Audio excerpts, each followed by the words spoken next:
Biru academy के इस YouTube channel पर आप सभी साथियों का स्वागत है डियर। बात करें कि 69,000 शिक्षक भर्ती में कोर्ट से बड़ी अपडेट प्राप्त हो रही है। बात करेंगे बीएड के लिए अध्यादेश की जो मांग है वो बड़ी बड़ी राजनीतिक पार्टियां करने लगी हैं। क्या बीएड पुनः प्राथमिक स्तर पर शामिल हो सकता है, पूरी तरीके से चर्चा करेंगे। लेकिन आगे बढ़ने से पहले जितने लोग चैनल पर पहली बार विजिट कर रहे हैं सब्सक्राइब करके बेल आइकन प्रेस कर लीजिए। डियर, आपकी स्क्रीन पर जो सबसे पहली अपडेट लगी हुई है वो 69,000 शिक्षक भर्ती से जुड़ी हुई है। जैसा कि आप जानते हैं कि 69,000 उत्तर प्रदेश में एक बड़ी भर्ती हुई है, जिसमें बीएड के काफी ज्यादा जो कैंडिडेट्स हैं, हजारों की संख्या में ये लोग चयनित हुए हैं। और ये लोग कहीं ना कहीं अब मांग कर रहे थे सरकार से कि हमको जो 6 माह का ब्रिज कोर्स का प्रशिक्षण लेना है वो आप तत्काल प्रभाव से दिलवाइए, क्योंकि आप जानते हैं माननीय एनसीटी का जो गजट था 28 जून 2018 का, जिसकी वजह से बीएड पीआरटी लेवल में वैलिड हुआ था, उस गजट को माननीय सर्वोच्च न्यायालय ने 11 अगस्त 2023 को पूरी तरीके से रिजेक्ट कर दिया है, क्वेश्चन कर दिया है। उसी के संदर्भ में अब जो बीएड के अभ्यर्थी जहां जहां भी शिक्षक बनकर के अपनी सेवाएं दे रहे हैं और ब्रिज कोर्स इत्यादि नहीं हुआ, उन सब में जो बेचैनी है वो बढ़ चुकी है। और वो लोग हर राज्य की सरकार से अपने लिए जो ब्रिज कोर्स है उसके लिए कहीं ना कहीं आप कह सकते हैं प्रेरी कर रहे हैं। इसी क्रम में न्यूज प्रकाशित हुई है, आप देख सकते हैं यहाँ पर लिखा हुआ है, सूबे के परिषदीय स्कूलों में 69,000 सहायक अध्यापक भर्ती में चयनित बीएड योग्यताधारी शिक्षकों को 6 माह का ब्रिज कोर्स कराने की तैयारी थी।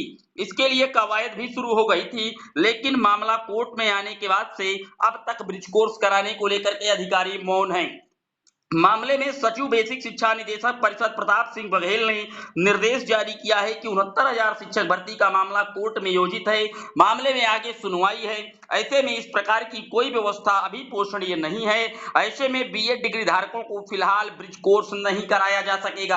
आप जानते हैं कि 69,000 शिक्षक भर्ती जैसे ही एनसीटी का गजट रद्द हुआ था 11 अगस्त 2023 को, उसके बाद डीएलएड के स्टूडेंट ने तुरंत मामला माननीय खंडपीठ लखनऊ हाईकोर्ट में रिट कर दिया कि इनको हटाइए क्योंकि गजट रद्द है। उसी के संदर्भ में आपने देखा था कि एक सुनवाई अभी 11 सितंबर को ही हुई थी पिछले सप्ताह, और आज 15 सितंबर है। आज वो सुनवाई पिछली जो 11 सितंबर वाली हुई थी उस पर नई डेट आज की तारीख की लगाई गई है 15 सितंबर। आज ही 69,000 शिक्षक भर्ती में पुनः एक बार बड़ी सुनवाई अभी लखनऊ खंडपीठ बेंच पर देखने को मिलेगी, जिसमें आरक्षण की सूची 6800 का भी मामला टैग है।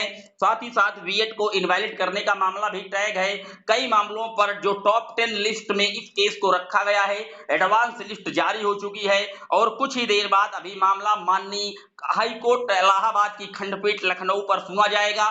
फिलहाल 69,000 शिक्षक भर्ती में जो चयनित बीएड के अभ्यर्थी हैं उन्हें अभी किसी भी प्रकार का जो ब्रिज कोर्स है वो कराने से नकार दिया है शासन ने मामले को माननीय कोर्ट की शरण पर खड़ा होता हुआ बता दिया है कि अभी मामला पूरी तरीके से कोर्ट में है। जब तक मामला कोर्ट से निस्तारण नहीं हो जाएगा तब तक जो ब्रिज कोर्स का आयोजन है वो हम नहीं करवा पाएंगे। बात कर लेते हैं अगली अपडेट की। तो अगली अपडेट डियर आप देख सकते हैं, एनसीटी का जो गजट है उसको बचाने के लिए आप देख सकते हैं बीएड मांगे अध्यादेश। एड चंद्रशेखर जो आजाद हैं, ये राष्ट्रीय अध्यक्ष आजाद समाज पार्टी कांसीराम के नेता हैं और ये अब बीएड के फेवर में उतर आए हैं। यहाँ पर आप देख सकते हैं एनसीटी और भारत सरकार के द्वारा 28 जून 2018 को जारी आधिकारिक शासकीय राजपत्र के अनुसार बीएड डिग्री धारक प्राथमिक विद्यालयों में शिक्षण के योग्य घोषित किए गए थे। इसी योग्यता के मद्देनजर देश भर में करोड़ों युवक और युवतियां शिक्षण कार्य में लगे हुए हैं।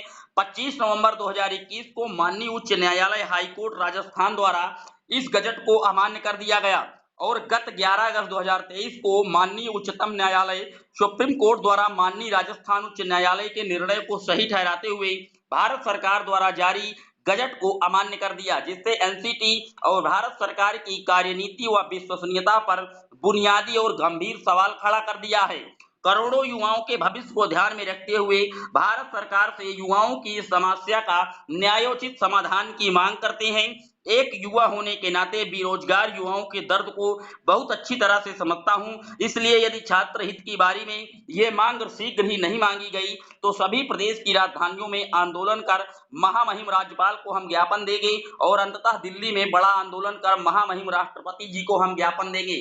तो आप देख सकते हैं कहीं ना कहीं जो ये चंद्रशेखर आजाद हैं, आजाद समाज पार्टी के, ये पूरी तरीके से बीएड के समर्थन में उतरे हैं और ये सरकार से अध्यादेश की मांग कर रहे हैं। लेकिन मैंने आपको इसके पहले के वीडियो में बताया था कि अध्यादेश का जो प्रोसेस है वो दरअसल इतना आसान नहीं है।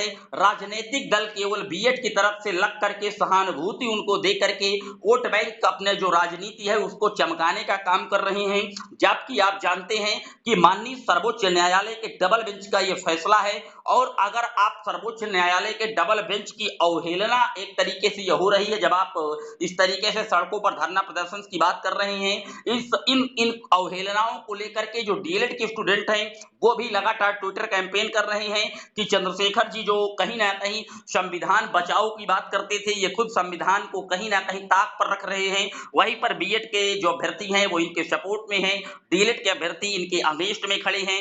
फिलहाल मैं आपको बता दूं, अध्यादेश इतना आसान काम नहीं सरकार के लिए। उसके लिए उसे आरटीई एक्ट 2009 को पहले पूरी तरीके से कहीं ना कहीं डिजेबल करना होगा। उसके बाद जो एनसीटी का 1993 का अधिनियम है, एक्ट है, उसको भी डिजेबल करना होगा और तब 6 माह के लिए अधिकतम अध्यादेश आता है और फिर 6 माह के अंदर ही अंदर उसको लोकसभा राज्यसभा की पटल से पास होने के बाद राष्ट्रपति की जब मोहर लगती है तब वो एक्ट बनता है। और ये इतना आसान काम नहीं, क्योंकि इन सब प्रोसेस के लिए उसमें जो बारीक पॉइंट हैं वो देखे जाते हैं कि किसी के मौलिक अधिकार का हनन तो नहीं हो रहा। जबकि आपने देखा था कि सुप्रीम कोर्ट ने 21A आर्टिकल के मौलिक अधिकार का हनन की वजह से ही दिखाते हुए माननीय सुप्रीम कोर्ट ने बीएड को प्राथमिक लेवल से बाहर कर दिया है। फिलहाल डीएलएड और बीएड के जो स्टूडेंट हैं वो ट्विटर पर लगातार छाए हुए हैं अपनी अपनी मांगों को लेकर के। कोई कहीं ना कहीं चंद्रशेखर आजाद जी के समर्थन में बीएड के स्टूडेंट खड़े हैं, वहीं डीएलएड के स्टूडेंट भारी मात्रा में भरसक कर इनका विरोध कर रहे हैं। फिलहाल देखने वाली बात यह होगी कि आखिरकार क्या कुछ आगे होने वाला है, लेकिन जो उम्मीदें हैं, स्थिति है, वो पूरी तरीके से साफ है।